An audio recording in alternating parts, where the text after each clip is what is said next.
புத்திசாலி கரடி.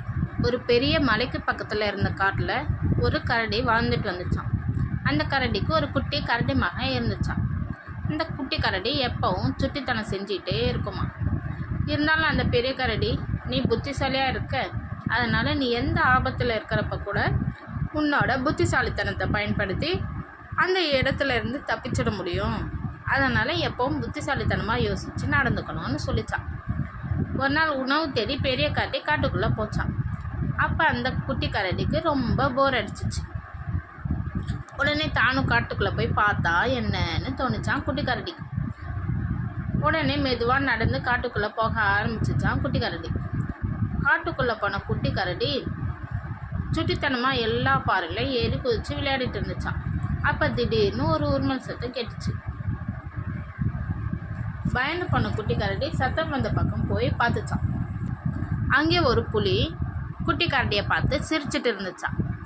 உடனே பயந்து போன குட்டி கரடி, என்ன சாப்பிட போகிறீங்களா அப்படின்னு கேட்டுச்சான் குட்டி கரடி. உடனே புலி சொல்லிச்சான், கண்டிப்பாக கரடி கறி சாப்பிட்டு ரொம்ப நாளாச்சு, அதனால் நீ தான் எனக்கு இன்னைக்கு மதிய உணவு அப்படின்னு சொல்லிச்சான் புலி. இதை கேட்ட குட்டி கரடிக்கு பயமாக இருந்தாலும் அதுக்கு எந்த சூழ்நிலை இருந்தாலும் புத்திசாலித்தனத்தை பயன்படுத்தினா தப்பிச்சிடலாம்னு அவங்க அப்பா சொன்னது ஞாபகம் வந்துச்சான். உடனே தைரியத்தை வர வச்சுக்கிட்டு குட்டி கரடி சுற்றி முற்றியும் பார்த்துச்சான். அப்போ தான் அவங்க ஒரு பாறைக்கு பக்கத்தில் நிற்கிறதையும் அந்த பெரிய பாறை ஒரு சின்ன பாறையில் முட்டிட்டு நிற்கிறதையும் பார்த்துச்சான். இந்த குட்டி பாறையை எடுத்துட்டா அது அவங்கள நசிக்கணுன்றதையும் புரிஞ்சுக்கிட்டா குட்டி கரடி, எப்படியாவது இந்த சின்ன பாறையை பிடிச்சி இழுத்தோம்னா அந்த புலி மேலே விழுந்து அமுக்கிடும், நாம் தப்பிச்சிடலாம்னு நினச்சிச்சு. ஆனால் அந்த சின்ன பாறையை தன்னால் இழுக்க முடியாது, அதுக்கு தனக்கு பலமும் இல்லைங்கிறதையும் புரிஞ்சுக்கிட்ட குட்டி கரடி. அப்போ தான் அந்த புத்திசாலியான குட்டி கரடிக்கு ஒரு புது யோசனை வந்துச்சு. உடனே புலிக்கிட்ட சொல்லிச்சான், உங்களுக்கு ரொம்ப பெரிய பலம் இருக்குமே அப்படின்னு கேட்டுச்சான். அதுக்கு புலி சொல்லிச்சு, ஆமாம், இந்த காட்டில் சிங்கராஜா, யானை, அப்புறம் எனக்கு தான் பலம் அதிகம்னு சொல்லிச்சான். இதை கேட்ட கரடி சொல்லிச்சு, நான் இன்னைக்கு உங்களுக்கு சாப்பாடா மாறினதில் ரொம்ப சந்தோஷம். என்னை எப்படியும் நீங்கள் சாப்பிட போகிறீங்க, இருந்தாலும் எனக்கு உங்கள் பலத்தை காமிங்க, எனக்கு ரொம்ப ஆசையாக இருக்குது அப்படின்னு குட்டி கரடி சொல்லிச்சான். உடனே புலி சொல்லிச்சு,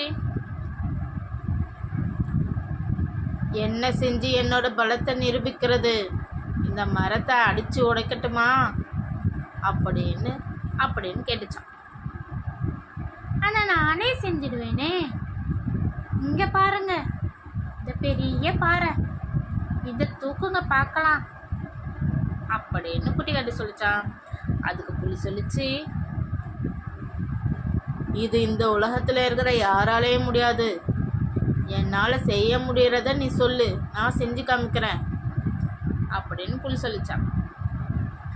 அப்போ அடியில் இருக்கிற அந்த சின்ன கல்லையாவது தூக்குங்க அப்படின்னு குட்டி கரடி சொல்லிச்சான். உடனே அந்த புலி அந்த சின்ன கல்லை அசைச்சிச்சான். உடனே அதுக்கு மேலே முட்டிக்கிட்டு நின்ன பெரிய பாறை புலி மேலே விழுந்து நசுக்கிடுச்சான்.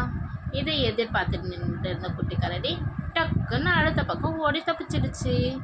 கொஞ்ச நேரத்தில் குட்டி கரடியை தேடி அவங்க அப்பா பெரிய கரடி வந்தாராம்.